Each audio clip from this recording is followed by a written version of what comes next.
Boa noite, pessoal. Quero agradecer ali o convite do IBN, né, por viabilizar esse bate-papo, né, essa conversa ali sobre compras de pânico. Gostaria, primeiramente, de me apresentar. Né, eu sou Roberto Ivo, sou professor da UFRJ, junto ao Departamento de Engenharia Industrial. Né, eu quero dar boas-vindas ali a todos, né, e espero que esse bate-papo ali agregue um pouquinho mais nesse conhecimento tão vasto, né, sobre neurociências e suas aplicações, né.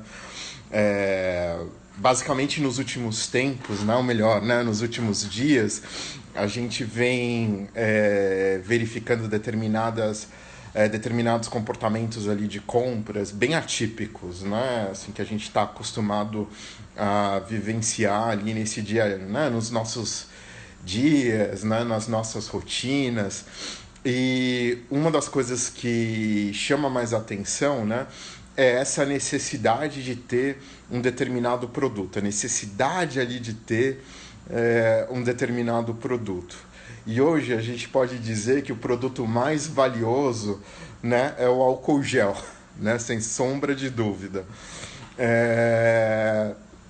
E aí, evidentemente, a gente vê escassez, né? A gente vê dificuldades ali na hora de comprar o produto, né? E quase que aí um processo de histeria. Se a gente pegar, né, do ponto de vista biológico, o que está por trás disso? Né? O que está por trás ali dessa irracionalidade, digamos assim? Né? Primeiramente, né, a gente vê dois fatores. Né? O primeiro esses fatores estão relacionados ali com os nossos neurotransmissores, né? Dois especificamente. O primeiro que a gente chama de dopamina, né, que dá aquela sensação, que está aliada ali à sensação ali de recompensa, né, do nosso sistema de recompensa. Ele faz parte ali do sistema límbico, né, que está por trás ali do nosso cérebro, né, e especificamente ele vai dando esse fine tuning, né, ele vai dando esse maior envolvimento às nossas emoções, né, que fica ali alojadas, né, no nosso córtex pré-frontal, ali na realidade no médio, ali na parte anterior aqui do cérebro. E o outro neurotransmissor importante é a dopamina, né? Então, quando você tem um desequilíbrio desses dois neurotransmissores, né, você acaba ali intensificando ou catalisando, né, determinados comportamentos, né? E especificamente quando a gente está assim em vistas ali de uma determinada falta de produto, gera-se um medo, né? Gera-se uma ansiedade, né? Um desespero, né? E esse desespero está por trás ali do decaimento muito rápido da dopamina, porque essa dopamina, no final das contas, é ela que vai, né, equilibrar, né, a sensação de prazer com a sensação, desculpa, de serotonina. Ela que vai equilibrar a sensação de prazer, né, com essa sensação ali de paura, de desconforto, né? Então esse equilíbrio ele é muito tênue dessa maneira, né? Então essa necessidade ali daquele produto, né, esse desejo ali por aquele produto vai estar alinhado, né, a questão ali da serotonina, essa baixa repentina ali da serotonina. Por isso que muitas vezes, quando uma pessoa tem um problema de depressão, ela acaba tomando um remédio, né? E esse remédio ele ajuda a manter a serotonina ali dentro, ali, ou melhor, né, fazendo parte ali do cérebro. Ele evita ali que hajam muitos receptores ali de serotonina para que ela permaneça ali nessa região ali sináptica ali do nosso cérebro, né? Então, uma vez, né, uma vez falando isso, né, sobre essas questões ali mais inerentes, biológicas ali da serotonina, né? Então, evidentemente que isso vai ter uma consequência, que é, né, esse nosso processo de decisão.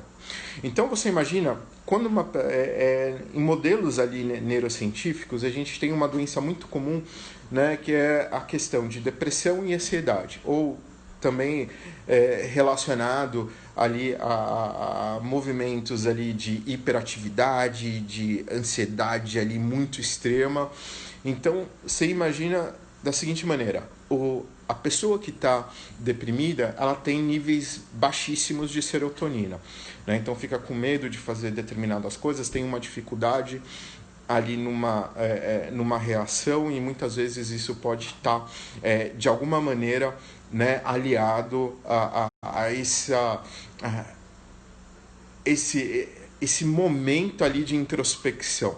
Quando uma pessoa está em hiperatividade, né, muitas vezes, né, então ela quer tudo ali na mesma hora, né, então ela acaba tendo ali momentos ali também de desequilíbrio, só que no outro extremo, né, ela quer ali tudo na hora, e quando ela tem, de repente ela perde o interesse, né? Muitas vezes a gente consegue ali ver esses dois objetos ali degladiando ali no nosso cérebro.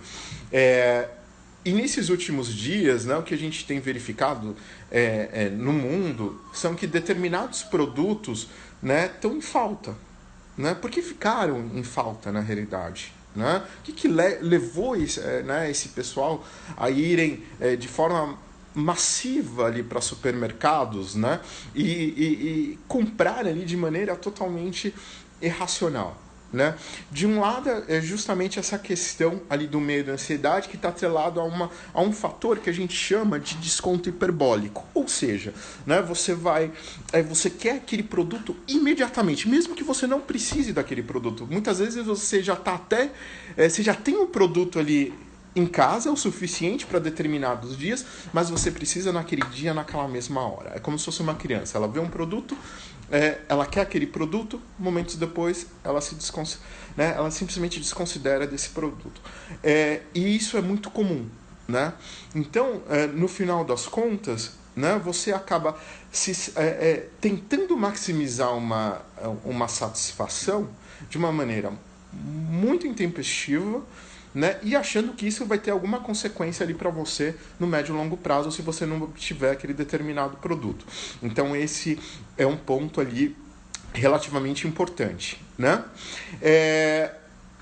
O outro ponto, né, que explica também determinadas situações ali incongruentes ali com o nosso dia a dia, é que você começa a criar uma frequência ali de consumo ali totalmente anormal. Então você vai no supermercado hoje, você compra um negócio, depois você fala assim, começou a usar um pouco, depois você sente a necessidade de ir de novo no supermercado e você compra esse produto a qualquer preço, né? Algo que a gente não faria ali de maneira tão racional, né? Então você começa a dispor ali de dinheiro em detrimento a outros produtos para ter aquele produto que na realidade você só vai precisar por um pequeno período e muitas vezes nem vai precisar. Olha só uma coisa curiosa, né? Quando começou essa epidemia, ou melhor, nessa pandemia, né, tanto na Europa quanto nos Estados Unidos, houve houve uma tentativa ali de se comprar papel higiênico. Agora, vamos perguntar, qual é a relação, né, de papel higiênico com a pandemia? Né? Se a gente pensar bem, para que a gente vai usar o papel higiênico? Né? Para tentar assoar o nariz, né? Na medida que tem algum tipo de coriza, né? O que levou, né, essas pessoas a correrem pro supermercado, né, ou pros atacarejos, né, e comprarem ali pacotes e mais pacotes ali de papel higiênico, porque também o coronavírus também ele aciona algum tipo de diarreia, né, para se utilizar tanto? Não. Na realidade, isso daí vem mais atrás, né? Na medida que, evidentemente, você fica mais em casa, você também vai utilizar determinados produtos com mais frequência, né? Então, algo que você passava praticamente 8 horas por dia no trabalho e que você utilizava lá, né? Você só utilizava, então, no final das contas, né, as 16 horas restantes ali. Mas muitas vezes a gente também dorme ali por volta de 6 a 8 horas. Então, no final, você teria ali algumas, né, praticamente 2/3 ali do dia, você não estaria utilizando esse produto, né? Como você agora está muito mais em casa, então você começa a recorrer mais a esse tipo de compra. Além disso, você tem, muitas vezes são famílias ali de 3, 4 indivíduos, né, que você tinha ali uma determinada lista de compras, né, e agora essa lista simplesmente multiplicou ali por 3, porque você vai ter todas as pessoas ao mesmo tempo em casa, né? E aí você vai no supermercado e você começa a comprar. Só que esse efeito começa a gerar um efeito, um viés que a gente chama de efeito manada. Então um vai comprando, aí a outra família vai comprando, quando você vê já não tem mais esse produto, né? Aí começa a se gerar um pânico, né? Aí você começa a gerar um medo, ansiedade, e isso daí vai desequilibrando então todo o seu sistema límbico cerebral. E aí você acelera, catalisa mais ainda essa necessidade de compra desse determinado produto, no caso, ali o papel higiênico. E aí você agrega, né, a este fator, né, a questão também logística, né? Então, você tem determinados tipos de papéis, né? Você tem textura diferente, tamanhos diferentes. Então, para a empresa também não é simples se adequar a essa nova demanda repentina. O período é pequeno, ela tem ali toda uma linha de produção.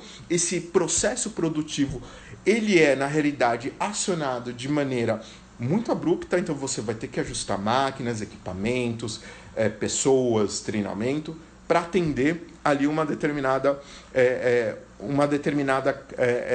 população, né, de forma ali muito rápida. Então, olha só que interessante. Aqui eu trouxe para vocês, né, um papel higiênico tradicional. Se a gente olha esse papel higiênico, ele tem uma determinada textura, um determinado tamanho, né, e essa textura e esse tamanho vão também ali determinar a nossa compra, o nosso processo de compra. Só que nesse mesmo papel, né, muitas empresas, por exemplo, como a Kimberly-Clark, ela não só trabalha desse tipo para esse consumidor, mas ele também trabalha para outros tipos. Por exemplo, um papel toalha para a cozinha, né, um papel, por exemplo, para as empresas, né, a gente sabe que é aquele rolo um pouquinho maior, né, para ambientes públicos, né? Então isso exige da empresa uma realocação de demanda. Então você vai ter um produto que vai estar sendo extremamente demandado e outro produto que vai ter uma demanda quase que zero. Então a empresa vai ter que dar uma resposta muito rápida. E aí você cria todo um gargalo e, consequentemente, um processo ali de contágio em toda a cadeia logística ali desse produto. Então você tem, no final das contas, né, nesse processo ali de pânico, 2 problemas graves. Um problema que seria um problema emocional e um segundo problema que seria um problema logístico. E a junção desses dois, né, vão acarretar nesse esvaziamento ali dos produtos nos supermercados, né, nesses atacarejos. E aí, evidentemente, né, vai começar a ver esse problema. Olha, preciso disso, preciso daquilo. E você vai... Essa escassez, como a gente sabe da lei da oferta e demanda, quanto menor a quantidade, maior vai ser o preço. Então você vai ver uma ruptura ali de preço, inclusive preço psicológico, né? Naturalmente, você espera pagar para um determinado produto, um determinado limiar, né? E de repente esse limiar, né, não existe mais. Você acaba pagando qualquer valor, porque no seu processo ali emocional, né, você vai ter o quê? Você vai achar que esse produto é imprescindível e que esse produto, na realidade, é de maior subsistência. Então, o mesmo processo aconteceu com álcool gel. Tanto é que hoje você vê muitas empresas, né, realocando, né, produtos, né, para o Cogel. Você vê Natura, Ambev, ali com várias iniciativas para atender essa demanda gigantesca, ali que se a gente pensar bem, menos ali de um mês. Né? Então, a gente sabe que o nosso isolamento começou ali por meados de março, né? Provavelmente vai se estender ali pelo próximo mês, até meados de maio, né? E esse processo a empresa também vai ter que se ajustar. Então, isso acaba agregando, né, um fator adicional ali na nossa emoção. E esse fator também, ele está relacionado, né, com outro gatilho, né, que a gente chama de hipótese do somador, somática, né, do marcador somático. Né? Então, em cima das nossas decisões, a gente espera que essas decisões sejam racionais, né, que de alguma maneira, né, se alinhe ali com toda a teoria ali econômica que está por trás. Mas a gente sabe que também quando tem esse processo ali de escassez, né, esse somador também acaba sendo neutralizado ali por esse desequilíbrio entre dopamina e serotonina. Né? Então, no final das contas, essa experiência, né, entre aspas, negativa que a gente acaba tendo, né, se catalisa. Né? Então você acaba tendo vários vieses ali inerentes, né, a esse processo de compra. Né? Então você vai ter contágio, né? Ou seja, você começa várias pessoas começam a ir em determinadas lojas ao mesmo tempo, né? Você começa a ter também um efeito certeza, porque é engraçado, né, que você comprou aquele produto, então você acha que aquele produto vai ser eficiente só pelo fato que você comprou, né? Então não necessariamente isso é verdadeiro, né? Então você tem ali um efeito certeza ali muito grande. E segundo, né, você tenta com essa compra minimizar, né, aquela necessidade, né, de minimizar a sua ansiedade, né? Minimizar ali no final das contas ali o seu medo por não ter aquele determinado produto, né? Então, e também para um viés que a gente chama de status quo. Opa, todo mundo tem e eu não tenho. Então isso é um problema. Eu estou me sentindo fora, estou me sentindo desalojado ali dessa relação. Então isso vai catalisar ali essa necessidade ali de todos os seus de todas as suas necessidades, né, de todos os seus processos ali cognitivos, né? Então isso daí, né, acaba influenciando a gente. Agora, como é que a gente sai desse momento de pânico para um momento de normalização, né? Então, na medida que também a indústria ela vai começar a atender essa demanda adicional, né, esse incremento repentino, né, e as pessoas aos poucos vão voltar a achar o produto, né, esse processo de decisão também vai se ajustando. Então, esse desequilíbrio que a gente inicialmente vê também vai se ajustando, vai te tranquilizando. Então, né, os níveis ali de serotonina vão baixando e os níveis de dopamina vão aumentando, de tal maneira, né, que vão se no médio prazo, né, esses neurotransmissores vão te dando uma certa sensação de alívio, né? Então, mas até chegar lá, né, evidentemente você vai ter que ajustar. E muitas vezes, né, o fato da gente ter passado por por esse momento ali de pânico, né, não necessariamente, ou melhor, né, não é seguro que lá na frente, né, após esse processo de pandemia, né, a gente vai voltar esse mesmo critério de decisão. Ou seja, quando a gente ia no supermercado, a gente normalmente cada um tem uma preferência, né? Ela tem um valor de cesta básica, tem os produtos supérfluos, né? E você acaba dando, né, importância a uns produtos em detrimento dos outros, né?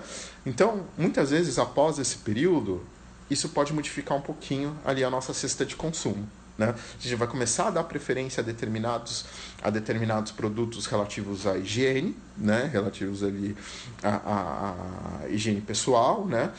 Em detrimento, muitas vezes, de um produto ali que possa ser considerado ali mais supérfluo. Então, por exemplo, o álcool gel provavelmente vai fazer parte do nosso dia a dia, algo que muitas vezes ali não fazia, né? A utilização de máscaras, né, também vai ser uma novidade para a gente, né? Em algumas culturas, isso já é normal, mas nós que temos ali um hábito de ser, né, mais caloroso, né, de precisar ali desse contato humano, muitas vezes isso vai mudar. Então, determinadas regiões vão ter que ficar ali mais comedidas ali no trato interpessoal. Isso também vai ser uma situação ali muito comum ali no nesse pós-pandemia. Então, não iria me admirar, né, né, a gente começar ao invés de automaticamente ali dar um beijo, um aperto de mão, ali simplesmente fazer um oi, né, ou um tchau ali com uma certa distância.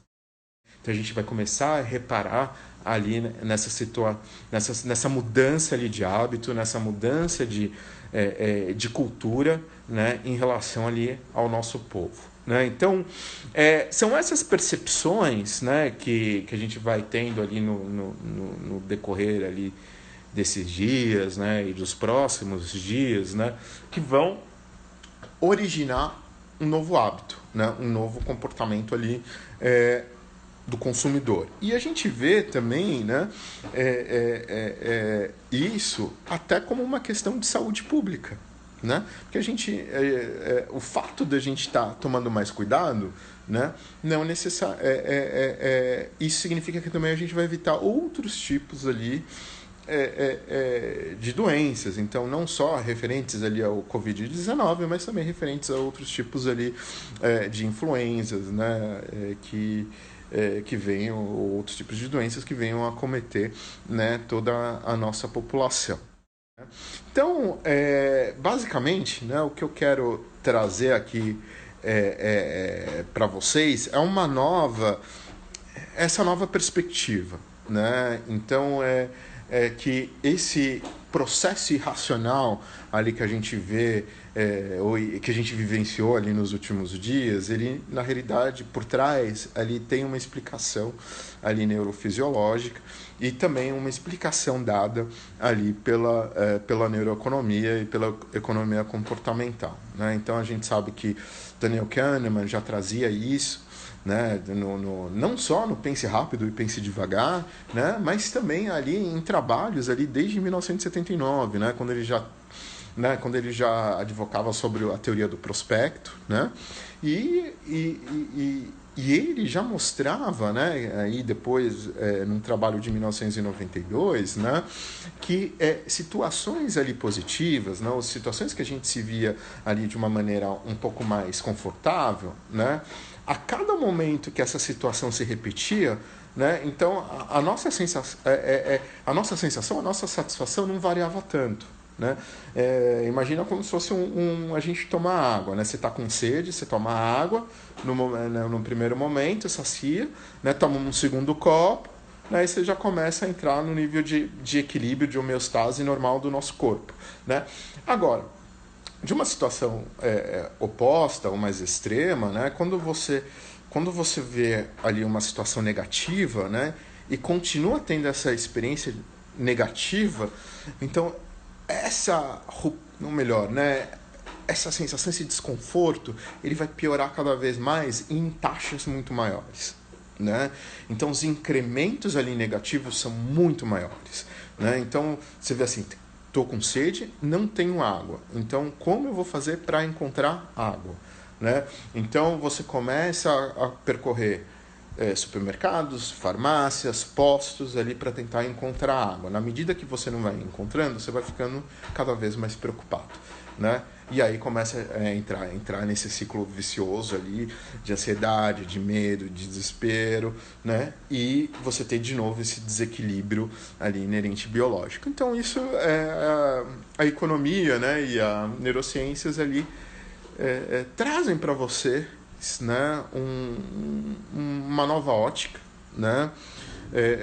Uma nova maneira da gente verificar ali esses comportamentos descontínuos ali do nosso desses últimos tempos. E olha só, não precisa ser necessariamente por conta de uma pandemia, né?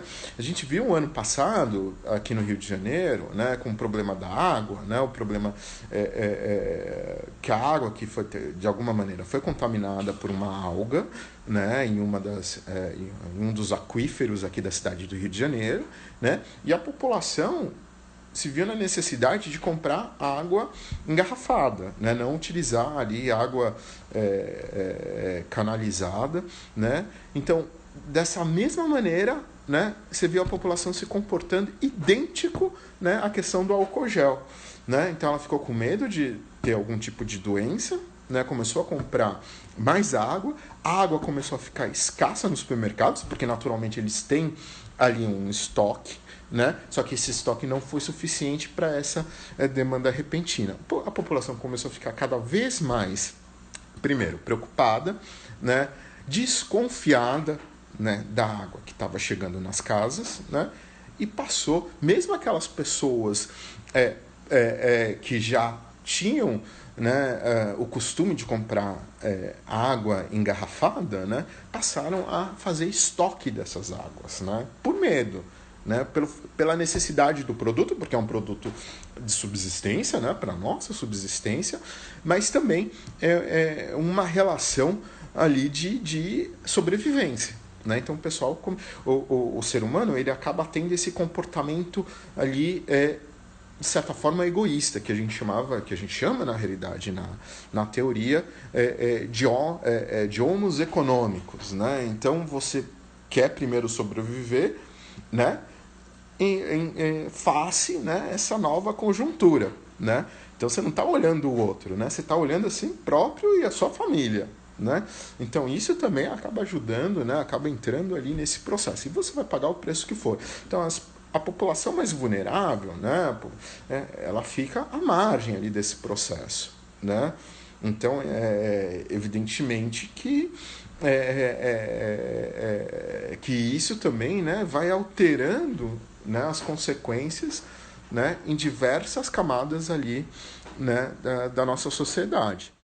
Então, um momento, né, requer ali, de novo, né, um processo de ajuste. Muitas vezes esse ajuste pode ser um ajuste um ajuste na realidade de longuíssimo prazo, como a gente vê, muita gente já deixou de consumir, por exemplo, água de filtro, né, e passou a consumir água mineral. Então, quais são as duas grandes, né, fabricantes ali de água? Né? Você tem Coca-Cola, Ambev e PepsiCo. Né? São três grandes ali empresas. E a mesma coisa aconteceu ali com o álcool gel, com as máscaras, né? E evidentemente qualquer efeito que se tenha numa escassez de produto, né, ocorre da mesma forma. Um exemplo também interessante, só para a gente finalizar aqui, né, é a questão oposta, né? Então você também tem quando você tem muito daquele produto, por exemplo, como o petróleo, que a gente viu ali nessa última semana, a queda do petróleo, né? O que acontece com os investidores, né? Com a mente dos investidores? Eles pensam, não vou ganhar mais, né? Não vou ganhar mais, preciso me livrar desse ativo e preciso me livrar o mais rápido desse ativo. A gente sabe que a mente do trader é muito rápida, ela é instantânea. Né? Então o desconto é imediato, né? Então é questões de segundo. Então o que ele faz? Ele tem ali uma quantidade de ativos comprados em várias petrolíferas, né? Eles veem que o estoque está alto, a primeira coisa que eles fazem é assim, elas não vão ter, o preço vai cair, então a lucratividade dela no futuro vai ser ali atingida, né?